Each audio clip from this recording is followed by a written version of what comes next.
'twas the devil. There's no Al-Qaeda there. Actually, Al-Qaeda is just rolling up cities in its taking territory and taking it away from the Iraqi people. Today's London Daily Telegraph, the Telegraph newspaper out of London, a big headline article: Iraq crisis, Al-Qaeda forces seize Mosul and Tikrit. Where have I heard that word Mosul before? Oh yeah, it's the second largest city in Iraq behind Baghdad. Let's just keep up this cheery line of thought here, because we're told that letting these animals out, letting them loose, letting them back into the wild, it's not going to hurt anybody. Really? Brand new. Let's see, where was this? Oh, right here. Yeah. The Al-Qaeda forces in Iraq that have taken the cities of Mosul and Tikrit also took over the largest bank in the area and now took within their control $429 million. $429 million goes a long way when you're eating goat meat. Especially if you're a terror outfit and you're trying to rearm. It's just, I wonder if, Miss, what difference does it make anyway, Senator? That famous line from Benghazi? Senator, what difference does it make? I wonder if she grasps the understanding that when you release Taliban, Iraqi leaders back into the fold, and they're committed, they're sworn, they're ideologically driven to fight against us and to hurt us and to kill us and to eliminate us. And then you have some of their brotherhood enriching themselves to the tune of $429 million. Oh, and by the way, they're in cushy digs in Qatar where people from Iraq and Afghanistan can come back and forth, visit with them, go home, do whatever they want to do. We can't touch them because we have no jurisdiction or sovereignty in the area. This all turned out to be a really good situation, didn't it? I mean, Al-Qaeda and Taliban attacks, more than 40 dead over the weekend. These cities that have been literally sending 500,000 people in one city fleeing because they don't want to live under Al-Qaeda's rule. And now Al-Qaeda wholly owns the towns of Mosul and Tikrit. Have you heard one word about this in the American press? Have you heard one word about this from the administration? Does the administration even understand that there are terrorists still out there trying to do things that are very bad?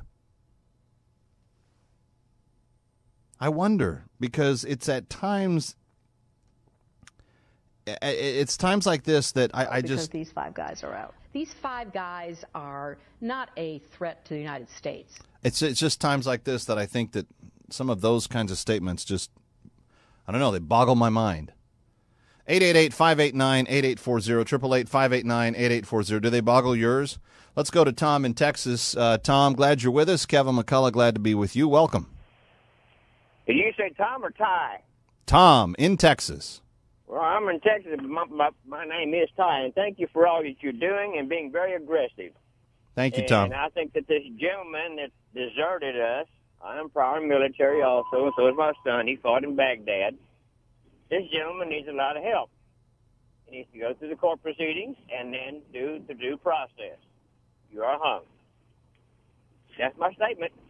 All right. I appreciate the call, Tom. Let's go to George in Missouri. Hi, George. Welcome. You're on with Kevin McCullough. Glad you're here. Hey, glad you're here, Kevin. I just wonder if Hillary thinks they're so great, as Taliban. Why don't she invite them to dinner and a night out with the rest of the Democrats shooting skeet? I don't know what the skeet has to do with it, but I do get your... armed with guns. Oh, I get it. Yeah. So you give them a gun and see if they really are as harmless as you think they are. Goes. Yeah, no, I get it. I get it, George. Good stuff, George from Missouri. Yeah, this is what Hillary said yesterday. These five five guys are not a threat to the United States. Yeah, no, of course not. 5 worst terrorists in the world. Taliban killed 18 in one attack on Saturday, 29 in another attack on Sunday. And now al-Qaeda has steamrolled the city security in Mosul and Tikrit, Iraq. This is in Iraq. This is area that the Americans had helped liberate. Now the second and third largest cities in Iraq under control of al-Qaeda. 888-589-8840. Any word on this from our media? Any word? Where's the media that's talking about this? The London Telegraph has it on their front page. Why aren't the Americans talking about it? Oh, yeah, because we're trying to decide if somebody who gets up and walks away from his unit and leaves a note saying, I'm disillusioned with you guys, you're all a bunch of dogs, I'm leaving, I'm looking for the Taliban, goes out, tries to find the Taliban, radio reports, comes in, says an American's wandering around looking for English-speaking Taliban members. He connects with them. Eventually, he's allowed to shoot rifle practice with them and walk around. He says, salam, salam, peace, peace, other stuff. Yeah, because we have a hard time distinguishing in America between whether or not he's a hero or a deserter. And as Chuck Hagel was telling people this morning, he's a soldier coming home, even though he declared jihad against us in captivity. In captivity. Emphasis on the quotes. 888-589-8840. Let's go to Lee in Arkansas. Hi, Lee. Welcome. You're on with Kevin McCullough. Hey, Kevin. How you doing today? I'm good. Thanks for your call. Yes, sir. Well, I got to say, hear me out here, but I agree with President Clinton. I think Afghanistan and Pakistan does have more to worry about than we do. Wait, she's not president yet there, fella. Just give her a break. That's okay. Might as well be. Excuse me. I'm sorry, Miss Clinton. But the reason why I say that is because apparently they have more Christian values over there that they have to worry about than here, because we just get them and let them go. We let them free reign to do what they want to do here, and we trade terror for terrorists. And to me, our country is so backwards and upside down that if it gets any worse, God might have to apologize to Sodom and Gomorrah. I understand what you're saying, Lee. And here's my point. Did Eric Cantor, in his campaign, everybody's upset. I got some of my friends that are very upset today, and I got other people that are like ecstatic because the Tea Party guy beat out Mr. Bratt, beat out Mr. Cantor. But was Mr. Cantor talking about securing American borders and protecting Americans? No, he was talking about issuing amnesty and having an open border on some level. He was talking about all the stuff that doesn't make any sense. He was talking about the stuff that adds to the problem, doesn't begin to fix the problem. So it's not a mystery to me. You've got common sense people living in Richmond, Virginia, the 7th district of the Commonwealth, walking around going, okay, I have two choices here. Let's see. One thinks we should control our borders, and the other, that's not good. They're all good on the social issues. Which one is more American? So, and again, Eric Erickson's piece is great today. If you haven't read it, you should. But he basically says Cantor lost sight of who he was. He wasn't a member of the 7th district in Virginia anymore. He was a guy trying to position himself to run for Speaker of the House. And we're living in deadly times, friends. Deadly times. The Taliban attacked 18 people in one attack over the weekend and killed 18 people. Many more were attacked. 29 people dead in an attack on Sunday. And now al-Qaeda is rolling through northern Iraq with at will, and no one's noticing, no one's talking about it, no one's saying anything. But the Iraqi government has lost control, and now al-Qaeda outright owns Mosul and Tikrit, and they've taken the biggest bank in the city of Mosul and have taken all $429 million that's in it. You think $429 million won't go a long way towards executing a terrorist agenda? I happen to think that it will. 888-589-8840. Maybe I'm getting this wrong. I'm not sure. But then you have people like Mrs. Clinton saying, these five guys are not a threat to the United States. Okay, the 5 Taliban that we let go, they're not a threat to the United States. 888-589-8840. Let's talk to John in Texas. Hi, John. You're next with Kevin McCullough. Glad you're here. Kevin, good job. You're doing a great job, my friend. Thank you, sir. I just wonder if the people would realize that we are the government, not them people up there in Washington, D.C. And I made a call to my Congressman Kevin Brady for the last week and almost since this happened.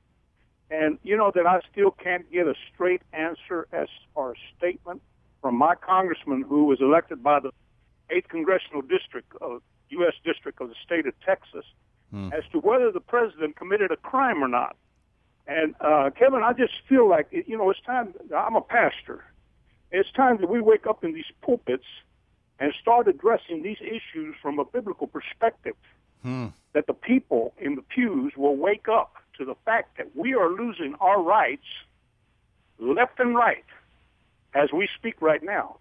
And if we have elected officials like my Congressman Kevin Brady, who cannot answer a straight question about whether this president broke the law and will not get in lockstep with the very few congressional members that are willing right now to draw up articles of impeachment, I think we got a bigger problem than a deserter, but we've got a president who is taking the law under his own hand, and when he said his government, he's talking about a government of his own. John, you know what's interesting about that, and I totally hear where you're coming from, and good call. Thank you for the call, and bless you in your ministry there, Pastor. You know what's interesting about what you're saying is that Secretary Hagel today, in his opening statement and then in the follow-up back and forth with many of the members, he did not even try to pretend, dispute, make any statement about the fact that they didn't feel like that they had broken the law. Every time the issue of whether or not the law was abided by, he basically conceded that they had not abided by the law. He basically conceded to the idea that, yeah, the law was there, he just ignored it. Now, he tried to make excuses for, well, we were short on time, and we had this and that, and blah, blah, blah. By the way, his timeline doesn't even work out because they started the negotiations in January. He gets released at the 1st of June. The law says give Congress 30 days notice. And Congressman McKeon, Congressman Buck, I love big, strong names like that. Congressman Buck from California actually pointed out, look, there were 80 to 90 people in the loop between the intelligence services and the folks that you were all coordinating with. There were at least 80 to 90 people that were in the loop, that were in the know, and no one from Congress was notified.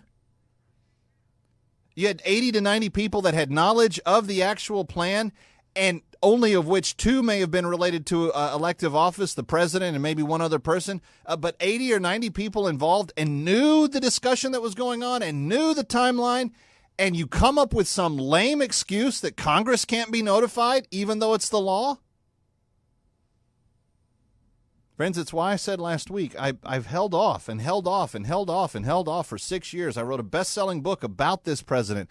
I know what drives him. And I held off in calling for impeachment. And when I say this, it is, of course, only Kevin's perspective. No one else's. It can't be associated with anyone else. It's only Kevin McCullough's perspective. But it is the time. It is the time. If Congress has a shift in November and the other party claims the Senate that does not have control of it now, it is time to begin the impeachment process. Because we cannot risk more terrorists being turned loose. We cannot risk the idea that some of these folks just don't care about what's happening. I don't want to hear this come from another elected servant to the United States. These 5 guys are not a threat to the United States. That's just living in some sort of bogus reality. It's an alternative reality, not actual reality. 888-589-8840. Let's go to the phones. Hector's in South Carolina. Hello, Hector. Welcome. Good day to you, Kevin. I've got some binge thinking here for you. Give me a power minute here, and I'll load it up. Listen, here's the deal from the very beginning. The church, over the years, has not been enforcing the victory Jesus Christ has given us. They've been complacent, comfortable, lazy, just going along to get along, been weak, fearful, and it's just things have gotten out of control over the years. We live in a fallen world, that's for sure, but it don't help none with the church. I'm not speaking as everybody as a whole, so let me qualify that. But one thing leads to another. You got a series of poor choices over the years that put bad people in positions. It's snowballed. The church has been in damage control, and it's just been going on and on and on. And this is why we got bad people in there due to poor choices from secular people and Christians not getting off their duff to go out and vote both times. Several million. Hector, I hear what you're saying. Unfortunately, I got to run because the clock's going to run on me. Kevin McCullough, AFA Today from New York. Stay with us.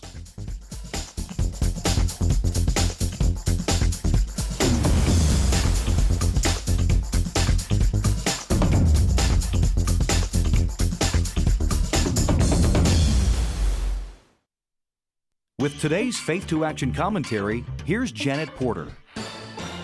Jesus said, "Not everyone who calls him Lord will enter into the kingdom of God." Christians know we're saved by the grace of God, not by our works. But right now, there's a hyper-grace movement that claims that people can be unrepentant sinners, hostile to the commands of God, and still legitimately call themselves Christians. Fornication, adultery, homosexuality, all sins which can be forgiven. But essential to that forgiveness is repentance. And repentance isn't just being sorry. It means turning from sin. As 2 Corinthians 7:10 says, "For godly sorrow produces repentance, leading to salvation." Salvation, more important than anything else. But obeying God and repenting when we don't is what it means to make Jesus Lord. Visit f2a.org for more commentaries and action steps, along with news, links, and much more for your state. Go to f2a.org. This is Gil Mertz with Learn to Forgive. A lot of people approach forgiveness much like a New Year's resolution. We all have good intentions when we vow to lose weight, start exercising, or make other healthy choices at the beginning of the new year. But the reason why 95% of our resolutions fail is because we solely rely on our willpower instead of addressing the issues that are driving our behavior. When our willpower runs out after a few days, so do our resolutions. Forgiveness works much the same way. We think that we can forget about the past through sheer willpower, but it never lasts. If we choose to forgive someone but haven't worked through the healing process of forgiveness, it tends to rear its head again and again in our lives. Extending forgiveness can be instantaneous, but working through the process takes time and effort. Have you learned to forgive? You can at learntoforgive.org.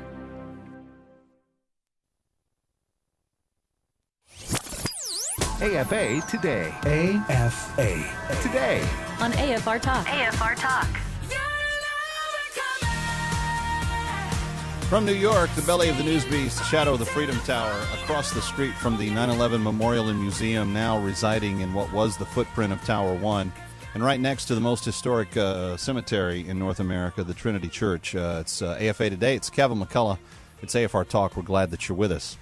My phone number is 888-589-8840, 888-589-8840. The lady who wants to be your next president said this. Five guys are not a threat to the United States. They are a threat to the safety and security of Afghanistan.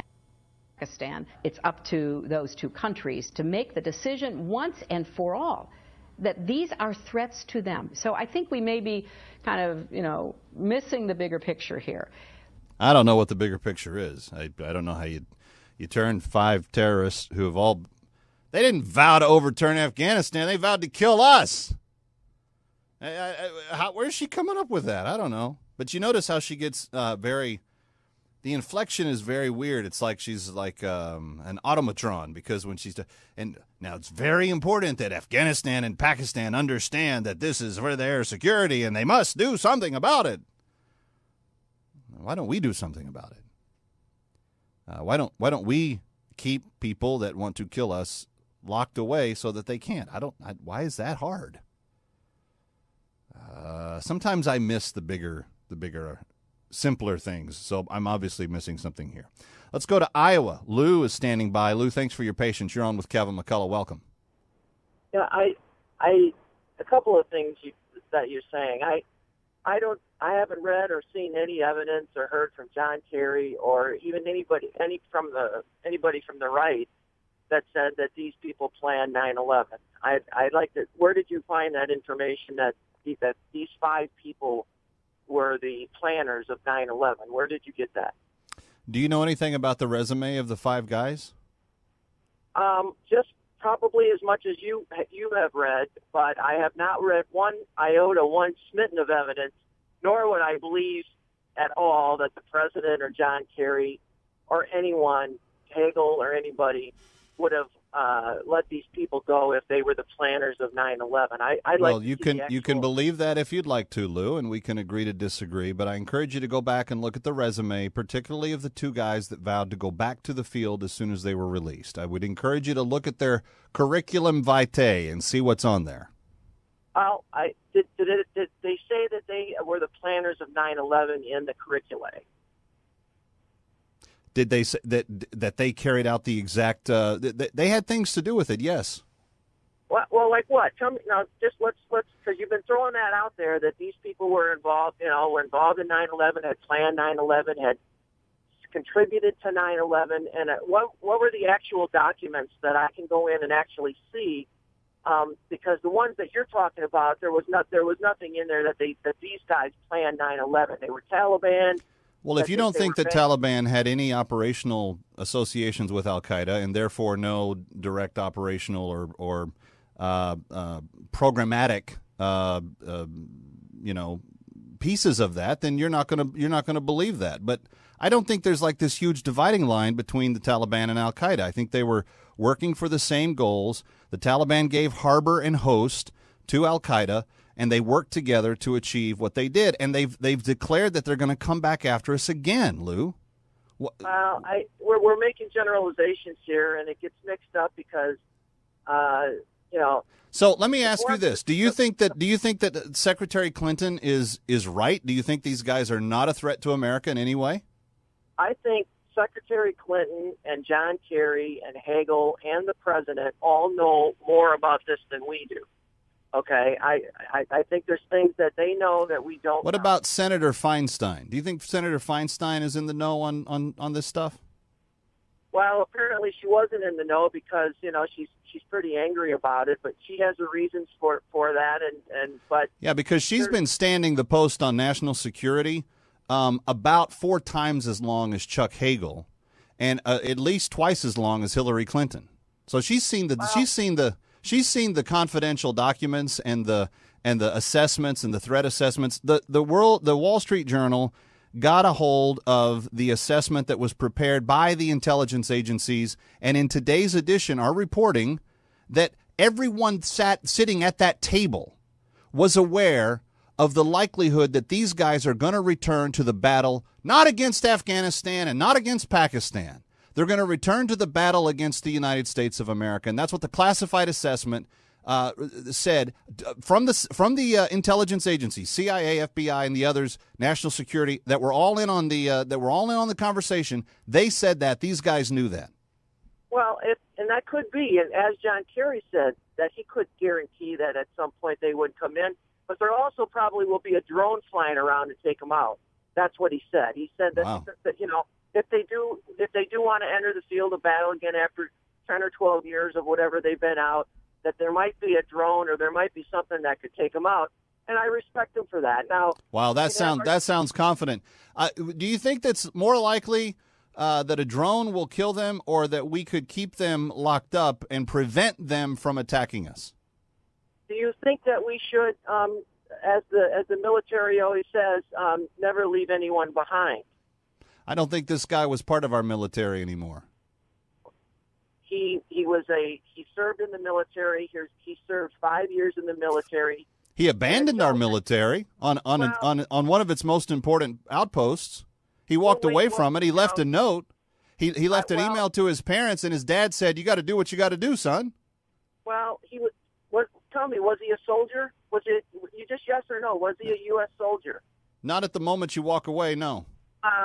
Well, that's I commend the president for never leaving anybody behind. Oh yeah. And okay. whether he deserted or whatever was in his mind at the time, when you go to serve in the United States military, I don't care what kind of ideology. Are you still on the side? Are you still on the side of the U.S. military when you declare jihad against the military?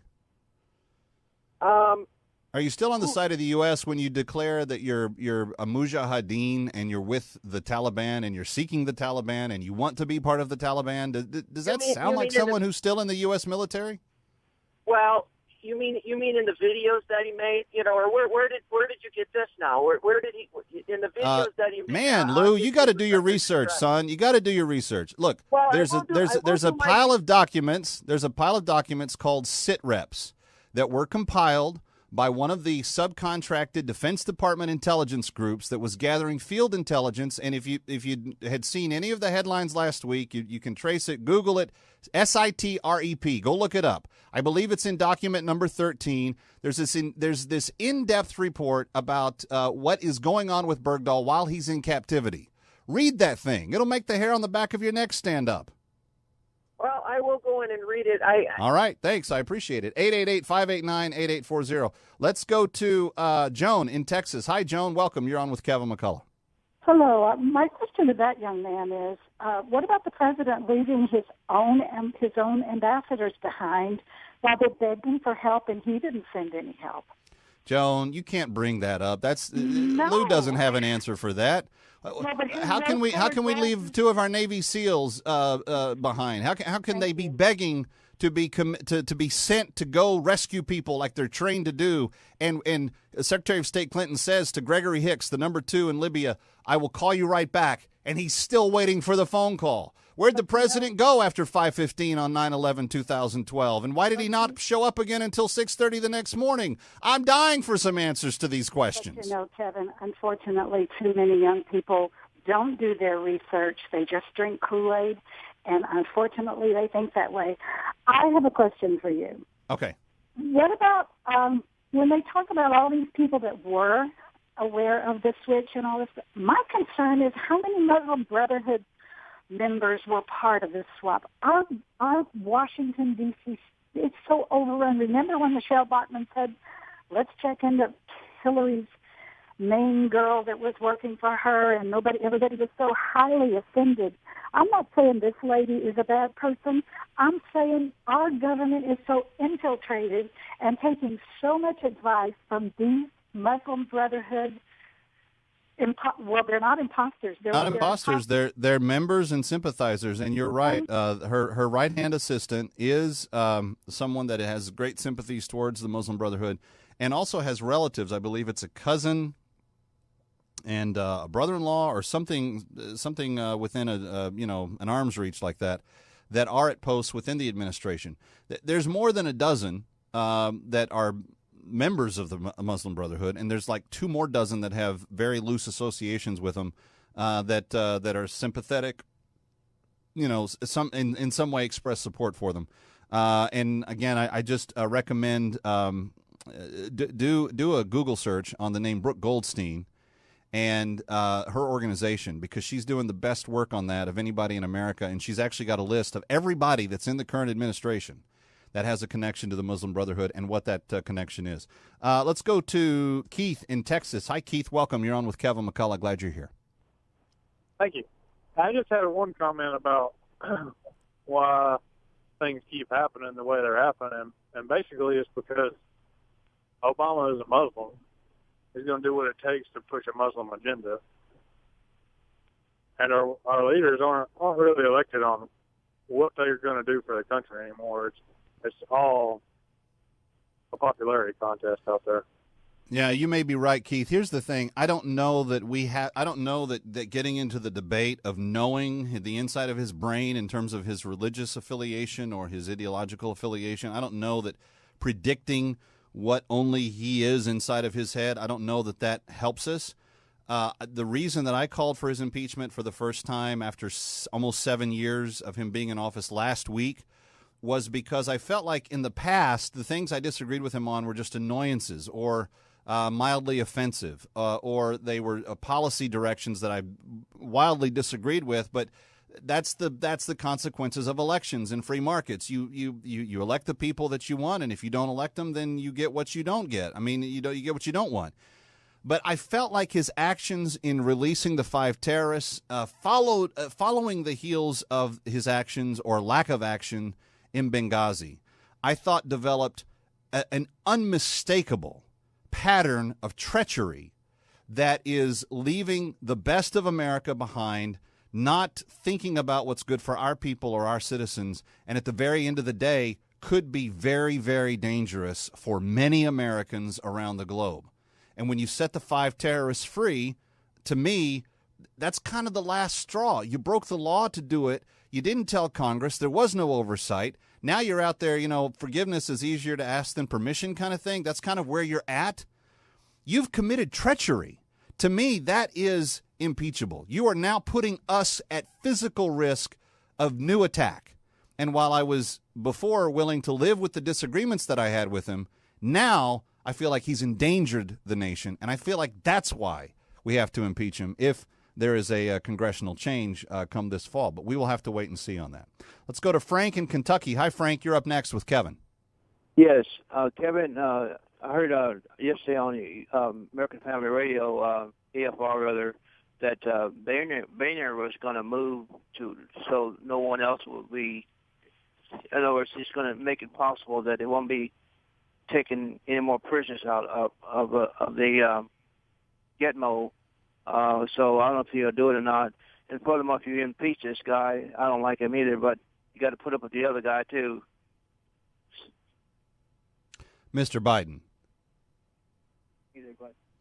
Yeah, Frank, did I lose you? I'm sorry if I did. I don't know what happened there. Let's real quickly go to Charlie in Oklahoma. Hi, Charlie. Oh, Kevin? Yes. Yes, hi. Go right ahead. You're on the air. Yes, sir. That gentleman that you were talking to earlier, Lou? Yes. That gentleman's clueless about service and being in service. No, you never leave a brother behind, but you never walk away from your post until properly relieved. And I believe in the code of conduct. I served 22 years in and out of combat, and this gentleman is completely clueless. This kid was a deserter. We were Lou probably, I mean, I don't want to speak for Lou, and it really what he thinks isn't really all that important for us to make the following observation. When you have nearly a dozen of his unit saying that he walked away, that he left the note behind, that he had walked away 2 other times but come back, when you understood that the military basically, after a period of searching for him, accepted it as his own desertion. I mean, that was what they kind of agreed that it was. Yes, this whole charade later of how it turned into this he was at risk and he was about to die and he was in mortal danger and all that stuff. When you saw the video of him being turned over, like his unit was like, we looked way worse than that where we were at serving in the area. And every day they're going out trying to clear the neighborhoods of the terrorists, trying to get rid of them. Having to put up with the risk of being, hit by an IED and sniper fire and everything else. I mean, there was definitely a degree of a desire to at least let Bergdahl get home, but everyone in his unit feels like he should be tried and if found guilty, court-martialed. I mean, that's pretty telling when the guys you're with. When the guys you serve with, some of whom identified themselves as rather close to him and were hurt by his leaving, that's pretty telling. Kevin McCullough, always glad to have you with us. If you want to follow the stories, of course, you can get online to the Facebook page, and we're gonna continue. I don't know what to make of Secretary of State Clinton, the woman who wants to be president next, saying that these 5 Taliban members are not going to hurt America. But we just disagree. We just agree to disagree on that. And I think it's a very dangerous thing that has happened here. Chuck Hagel trying to defend it on Capitol Hill today, but doing so with very little success in my own mind. I could be mistaken, though, and I would love to hear from you if you think I am. KMCRadio@gmail.com is my email address.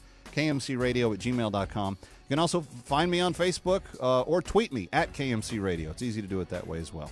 Stay with us. Brian Fisher, Focal Point, the Silver Fox, all the analysis and news that continues through the afternoon right here on the American Family Radio Network. And we are glad you're with us every day. Please tell your friends, and we'll see you tomorrow.